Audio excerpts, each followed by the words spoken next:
Hervé Villechaize singing. Hervé. Hervé. Hervé Villechaize. I got a whole bio on Hervé. A whole bio on him. Went through all of his Fantasy Island money. Started out as a little knick-knack, his name was, in the James Bond film The Man with the Golden Gun. Remember that? He's one of the villain cronies. Yes. Then he got the gig on Fantasy Island. He was getting $25,000 per episode, which isn't that much, but when you realize it's like 1978. That's a lot back then. That's nice cake. Moved into a 2.5-acre ranch in the foothills of the San Fernando Valley. Married Donna Camille. September of 1980. And by December of 1981, the marriage was over. The divorce devastated him. He began to sense he wasn't being treated as fairly as other Fantasy Island cast members. He responded by demanding the same money as Ricardo Montalban. Uh-oh.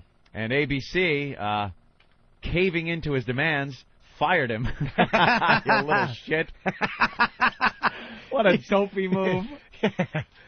I demand the same money that Ricardo Montalban. And stay out. You're lucky we don't put you in Garanimals and molest you, stupid.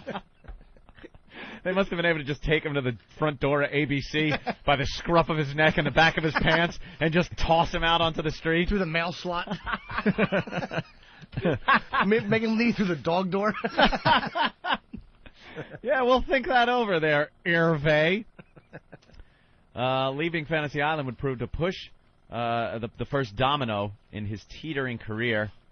Went through all of his... and look how they put it. Hervé, blowing through his Fantasy Island cash faster than a mouse through cheese. Little guy. He had to sell the ranch. Terrific.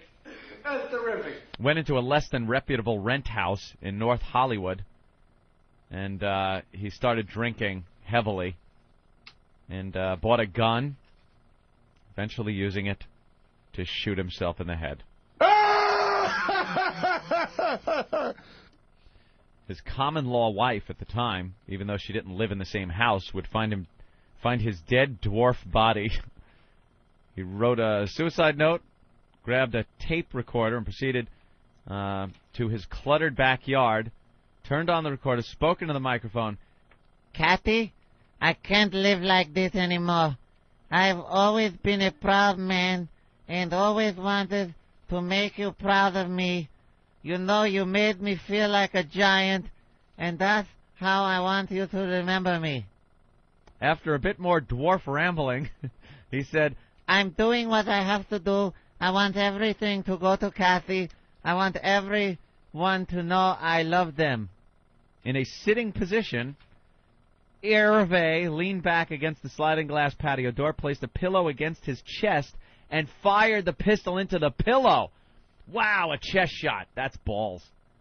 The bullet would travel through Hervé's chest, shattering the glass door, of course. The little body's like nothing.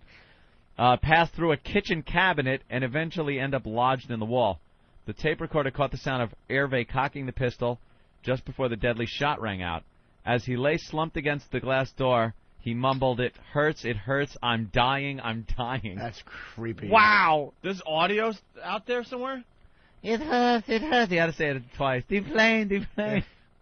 Oh. Kathy immediately rushed Hervé to the medical center in North Hollywood, declared deceased.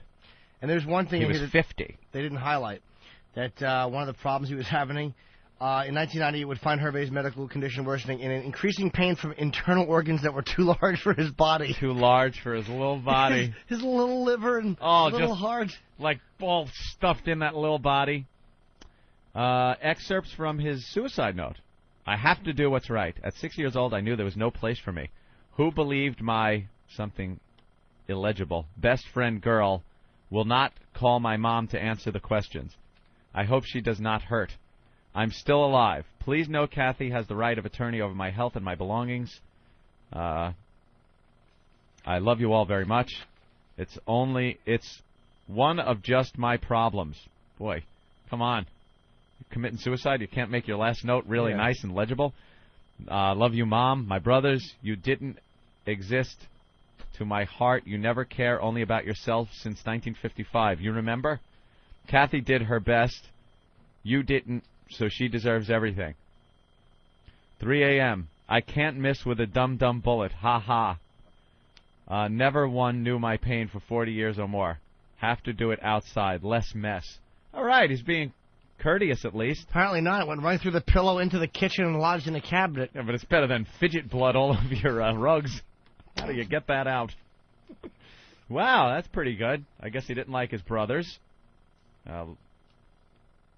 Love you all too much. It's one of just my problems. Mom. Can't tell if he loved his mom or not. Didn't leave her anything, though. All right, little Hervé. I'm dying. It hurts. I'm dying. Ugh. That is creepy shit, man. Yeah. Well, this all started because you have an old DVD that Big Kev gave you from the Dinah Shore show, I guess, or like a tape of a bunch of celebrities singing on the Dinah Shore show. Yeah, and they just, it's celebrities not known for their singing, you know, and they'd come on, and for some reason Dinah Shore got them to sing. And I think this is Hervé's first ever singing performance in front of a crowd. Well, let's go to the tape. I believe this is a first. I don't believe he's ever performed a song on television. And the song is This Is All I Ask, Hervé Villechaize. Little boss hands around the microphone. As I approach the prime of my life, I find I have the time of my life. This time. Learning to enjoy at my leisure all the simple pleasures. And so I happily conceive. This is all I ask. This is all I need. Beautiful girl, walk a little slower when you walk by me. Lingering sunset, still a little longer with the lovely sea. Children everywhere, when you shoot at me. Take me to that strange enchanted land. Grown-ups seldom understand. Wandering rainbows leave a bit of color for my eyes. Star in the sky, make my wish come true before the night explodes.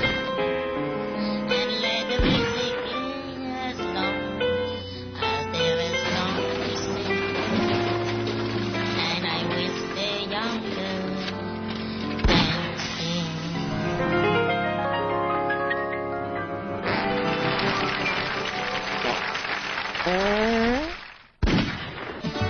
Okay, terrific.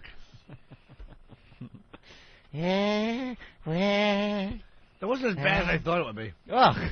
Shut up. Little Frenchman. Whatever he was. Is he French? Yeah, he had a cute little hairdo. He probably wore a little suit. He had a little suit on, and he grew a mustache. Oh, So he would look older. belting out a tune. It was awful. He probably made them put little miniature furniture out there so he looks like a regular, legitimate human. He's looking around with that fat face. All lost on that big stage. That's the name of his autobiography. Feet sticking straight out. Oh, as I lay my fat head against this door. They probably cremated him because they couldn't have, like, they didn't want to have a funeral with two pallbearers.